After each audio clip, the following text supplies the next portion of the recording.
ভাই এই ওষুধটা আপনার কাছে আছে? না না, এই ওষুধটা তো আমার কাছে নাই। ভাই এই ওষুধটাকে আমি আশেপাশে পাবো? ভাই তোমার কাছে কি গাড়ি আছে? না না, আমার কাছে তো গাড়ি নাই। এই ওষুধ তো আশেপাশে পাবে না, এটা পাবে তুমি 10 কিলোমিটার দূরে। 10 কিলোমিটার গেলে তবেই তুমি এই ওষুধ পাবে। 1 মিনিট ভাই, এই ওষুধটা তো আমাদের সামনের ফার্মেসিটাতেই আছে, গিয়ে দেখুন না, ওখানেই পাবেন, ওইখান থেকে নিয়ে নিয়েন। ঠিক আছে ভাই, অনেক ধন্যবাদ।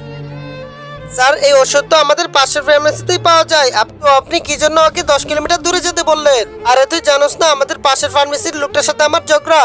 আমি চাই না ওই ভালো ব্যবসা করুক। স্যার বুঝতে পেরেছি আপনার ওনার সাথে ঝগড়া, কিন্তু যে ওষুধ কিনতে এনেছে ওনার তো অনেক দরকার, তাই তো উনি ওষুধ কিনতে এসেছে। এখন উনি যদি না পেতো তাহলে কি না হতো? এরপর কি হলো দেখার আগে বলো, তোমাকে যদি বলা হয় 1 বস্তা টাকা নাকি মা, তখন তুমি কোনটা নেবে? তুমিও যদি আমার মতো মাকে নাও তাহলে ভিডিওতে লাইক করে চ্যানেলটাকে সাবস্ক্রাইব করে বুঝিয়ে দাও। অনেক অনেক ধন্যবাদ ভাই, আপনার জন্য আমি এই ওষুধটা পেয়ে গেছি। আরে না ভাই, ধন্যবাদ দেওয়ার দরকার নাই ভাই। এই ওষুধটা যদি আমি তাড়াতাড়ি না পেতাম তাহলে আমার মা আজকে হয়তো বাঁচতো না। স্যার দেখলেন আপনার জন্য এই লোকটার মায়ের কি হতে যাচ্ছিল? যাক, আল্লাহ তাআলা রক্ষা করেছেন।